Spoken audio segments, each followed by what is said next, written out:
La Reine des Neiges. Il était une fois, dans un royaume lointain, deux sœurs, Elsa et Anna.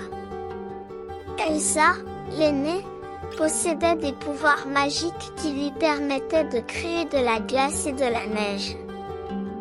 Lors d'une journée de jeu, Elsa accidentellement blessa Anna avec ses pouvoirs. Pour la protéger, leurs parents décidèrent de séparer les sœurs et de cacher les pouvoirs d'Elsa. Les années passèrent, et à la mort de leurs parents, Elsa devint la reine du royaume d'Arendelle.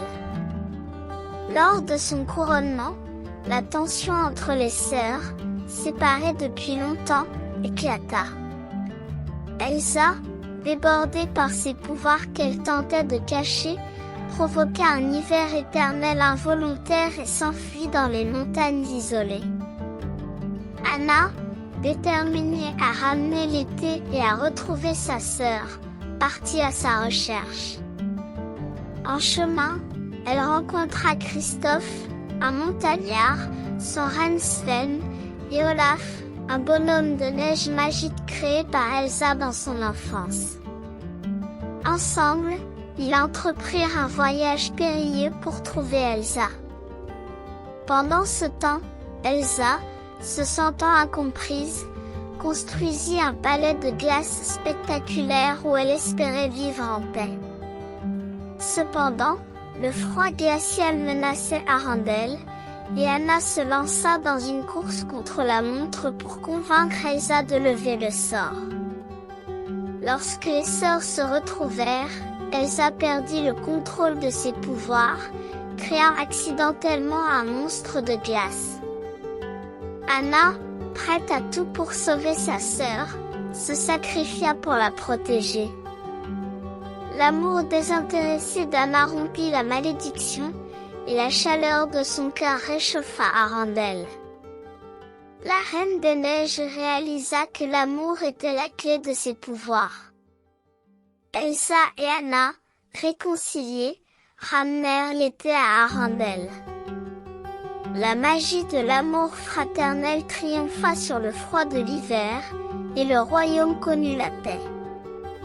Les sœurs, désormais unies, comprirent que l'amour véritable n'était pas seulement romantique mais aussi celui qui existait entre famille et amis.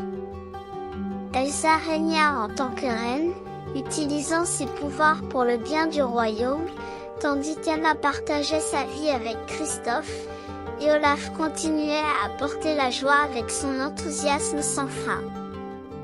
La Reine des Neiges devint une légende, une histoire rappelant que l'amour, la compréhension et la compassion peuvent surmonter les plus grands défis. Et ainsi, Elsa, Anna, Olaf et tous les habitants d'Arendelle vécurent heureux pour toujours. La petite sirène. Il était une fois, au fond de l'océan, un royaume majestueux où vivait une jeune sirène nommée Ariel. Elle était la plus jeune des filles du roi Triton, souverain des mers. Ariel était une sirène curieuse et aventurière, fascinée par le monde des humains. Elle collectionnait des objets provenant du monde terrestre, des coquillages aux vieilles épaves de bateaux. Un jour, alors qu'elle explorait la surface de l'océan, Ariel aperçut un navire humain. À bord, elle vit le prince Eric, un jeune homme dont la beauté et la gentillesse la captivèrent instantanément. Cependant, une violente tempête éclata, et le navire fut englouti par les vagues. Ariel, désespérée, se précipita pour sauver le prince de la noyade. Elle le ramena sur la plage et s'émerveilla devant lui. Fascinée par le monde des humains, Ariel nourrit le désir de devenir l'une d'entre eux pour être avec le prince. Ursula, une sorcière des mers rusées, observait la fascination d'Ariel. Elle proposa un accord à Ariel, un échange de sa voix contre une paire de jambes humaines. Ariel, éprise du prince, accepta malgré les avertissements de son ami le poisson-serviteur Sébastien. Ariel obtint des jambes humaines mais perdit sa voix mélodieuse. Elle rejoignit le monde des humains, et le prince Eric la recueillit, ignorant qu'elle était la mystérieuse sauveuse de la tempête.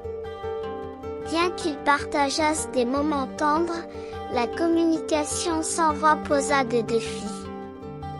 Ursula, sournoise, profita de l'occasion pour semer la discorde. Elle se transforma en une magnifique jeune femme avec la voix d'Ariel pour charmer Eric. Cependant, le cœur d'Eric, véritablement épris d'Ariel, ne fut pas dupé. Le jour du coucher de soleil suivant, Ursula révéla sa véritable forme et tenta de prendre Ariel sous son emprise. Avec l'aide de ses amis marins et du courage d'Eric, Ariel déjoua les plans d'Ursula. Eric détruisit le trident maléfique d'Ursula, mettant ainsi fin à son règne de terreur. Enfin libérée, Ariel retrouva sa voix et son statut de sirène. Cependant, son amour pour Eric restait inaltéré. Les dieux des mers, touchés par son sacrifice, lui offrirent une chance unique, devenir humaine tout en conservant son âme de sirène. Ariel épousa Eric, unissant ainsi les mondes de la mer et de la terre. Ils vécurent une vie heureuse et remplie d'aventures. La petite sirène devint une légende, rappelant aux générations futures que l'amour véritable transcende les différences, même entre un monde sous-marin et la terre ferme. Et ainsi, Ariel et Eric vécurent heureux pour toujours. La Belle et la Bête. Il était une fois, dans un petit village au cœur d'une vaste forêt, une jeune femme nommée Belle. Elle était différente des autres habitants du village, non seulement par sa beauté exceptionnelle, mais surtout par son amour pour la lecture et son esprit curieux. Belle vivait avec son père, Maurice, un inventeur passionné. Un jour, Maurice se perdit dans la forêt enneigée alors qu'il tentait de présenter l'une de ses inventions lors d'une foire. Il se retrouva face à un mystérieux château caché par les arbres. Tremblant de froid, il entra pour se réchauffer, ignorant qu'il était dans la demeure de la Bête, une créature maudite par une sorcière. La Bête, autrefois un prince arrogant, avait été transformée en une créature monstrueuse à cause de son égoïsme. La malédiction ne serait levée que s'il apprenait à aimer et à être aimé en retour avant la dernière pétale d'une rose enchantée ne tombe. Quand Maurice cueillit une rose du jardin du château pour l'offrir à Belle, la Bête se montra furieuse. Elle lui proposa un marché, sa liberté en échange de la rose. Effrayé, Maurice refusa, et la Bête le retint prisonnier dans son château. Belle, inquiète pour son père, partit à sa recherche et arriva au château. Belle offrit de prendre la place de son père en tant que prisonnière de la Bête. Malgré son apparence terrifiante, la Bête se montra moins féroce envers Belle. Avec le temps, ils commencèrent à se comprendre. La Bête découvrit la passion de Belle pour la lecture, et elle réalisa que derrière l'apparence effrayante se cachait un cœur brisé. Au fil des jours, Belle et la Bête partagèrent des moments de complicité. La Bête apprit à contrôler sa colère, et Belle ouvrit son cœur à la créature maléfique. Ils découvrirent qu'ils étaient liés par une amitié profonde et naissante. Cependant, le temps pressait, car la rose enchantée perdait ses pétales. Le village, ignorant le sort de Belle, forma une foule pour attaquer le château. Gaston, un prétendant arrogant de Belle, dirigeait la foule, cherchant à tuer la bête et à revendiquer Belle comme sa femme. Une bataille épique s'ensuivit, mettant à l'épreuve la force de l'amour contre la cruauté. Finalement, Gaston fut vaincu, mais la bête était gravement blessée. Belle déclara son amour pour la bête juste avant que la dernière pétale de la rose ne tombe. Miraculeusement, la malédiction fut levée, et la bête retrouva sa forme humaine. Le château, autrefois figé dans le temps, retrouva sa splendeur d'antan. Belle et la bête, désormais tous deux humains, gouvernèrent le royaume ensemble. Leur amour, forgé à travers l'acceptation et le sacrifice, devint une légende, rappelant à tous que la beauté véritable réside souvent dans le cœur.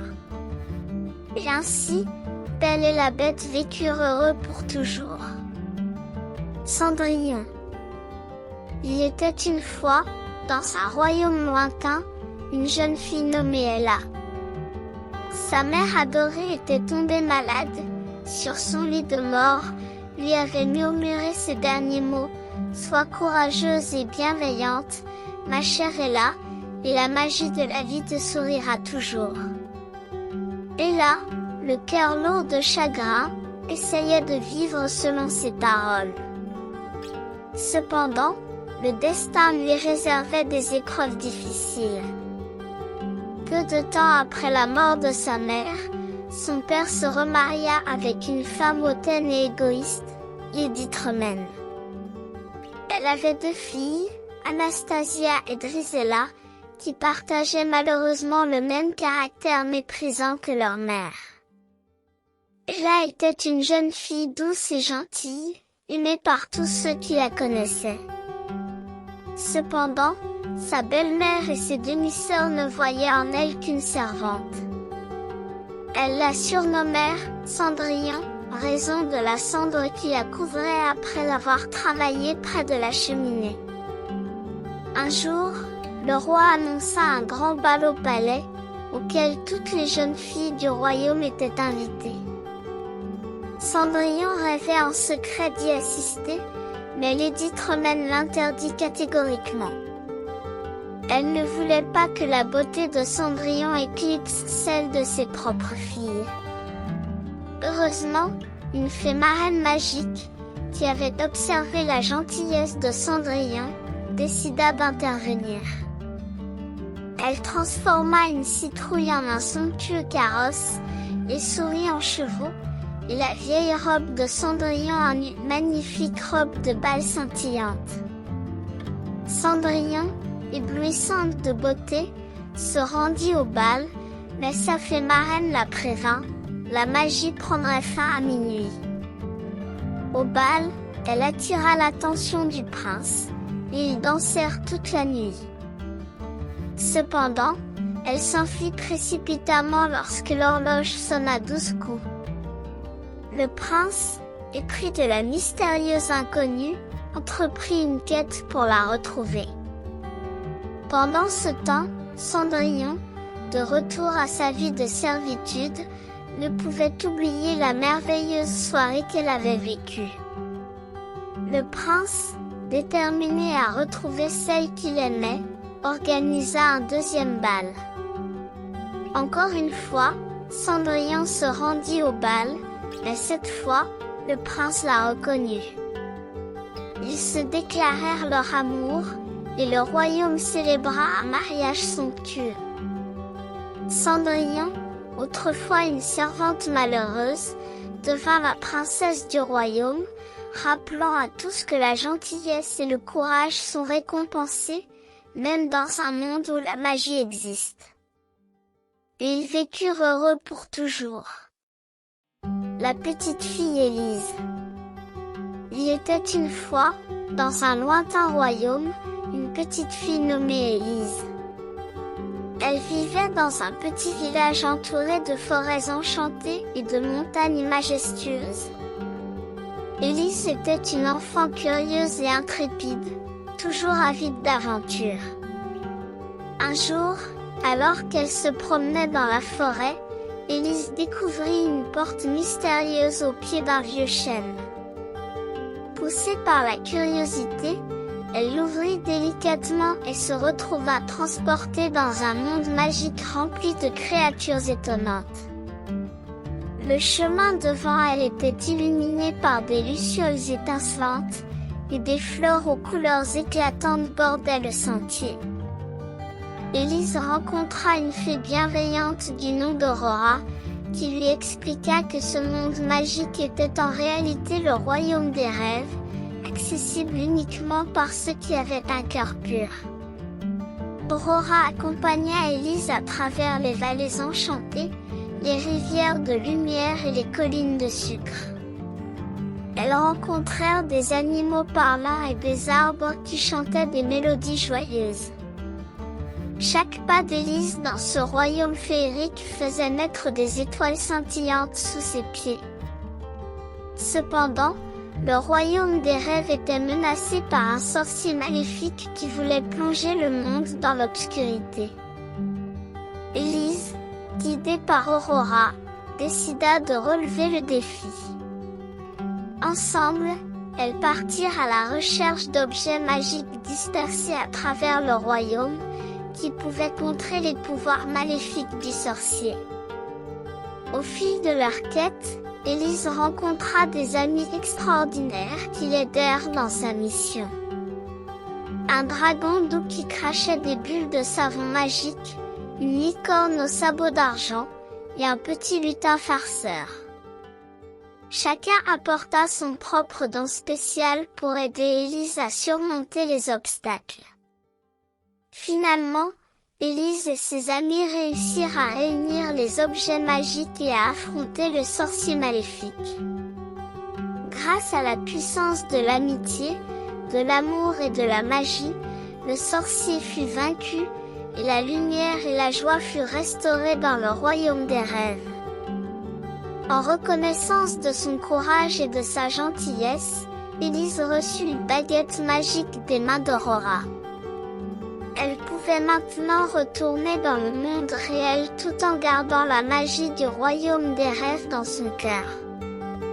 Élise revint chez elle, mais elle n'oublia jamais son incroyable aventure dans le royaume des rêves. Chaque nuit, avant de s'endormir, elle fermait les yeux et se laissait emporter par la magie, sachant qu'elle était liée à un monde où les rêves devenaient réalité. Et ainsi, elle vécut heureuse pour toujours, portant avec elle les souvenirs enchantés de son conte féerique. Le petit chat.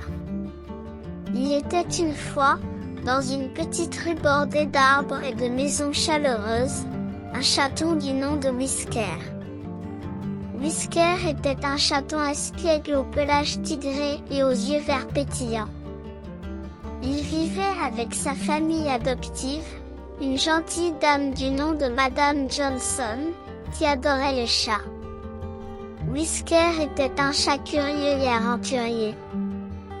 Chaque jour, il explorait les coins et les recoins du quartier, découvrant de nouveaux endroits fascinants. Il aimait grimper aux arbres, chasser des papillons imaginaires et observer le monde depuis le rebord de la fenêtre. Un jour, en se promenant dans le jardin voisin, Whisker fit la rencontre d'un autre chat nommé Mistigris. Mistigris était un vieux chat sage au pelage gris et aux yeux sages. Il connaissait tous les secrets du quartier et était respecté par les autres animaux du coin. Mistigris devint le mentor de Whisker. Il lui enseigna les meilleures cachettes pour la chasse aux souris, les meilleures façons de grimper aux arbres sans se coincer, et les histoires passionnantes des aventures qu'il avait vécues au fil des ans. Whisker et Mistigris devinrent les meilleurs amis. Ils partageaient des moments de détente au soleil, s'amusaient à chasser les oiseaux en jeu, et se racontaient des histoires passionnantes lors des soirées calmes. Ensemble, Ils formaient une équipe inséparable, explorant le monde avec curiosité et émerveillement. Un jour, Madame Johnson adopta un autre chaton, un petit félin du nom de Luna. Whisker, bien qu'un peu jaloux au début, découvrit qu'il avait de l'amour et de la gentillesse à partager avec la nouvelle venue. Les 3 chats devinrent une joyeuse famille, partageant des moments doux et drôles sous le toit chaleureux de Madame Johnson. Les années passèrent, et Whisker devint un chat adulte. Il continua à explorer le quartier avec Misty Gray, mais maintenant, il partageait également son expérience avec les chatons plus jeunes. Il était devenu un sage félin, transmettant la sagesse et la joie aux générations futures. La petite rue bordée d'arbres et de maisons chaleureuses était devenue le terrain de jeu idéal pour Whisker, Misty Gray, Luna et leurs descendants. Le quartier tout entier reconnaissait leur présence joyeuse et laissait aux chats l'espace nécessaire pour explorer, apprendre et partager leur amour inconditionnel. Ainsi, l'histoire de Whisker, le chaton espiègle devenu un sage compagnon, continua à égayer la rue, rappelant à tous que la vie est pleine de découvertes merveilleuses et d'amitiés qui durent toute une vie. Et Whisker, entouré de ses amis félins, vécut une vie pleine d'aventures, de ronronnements et de moments de bonheur.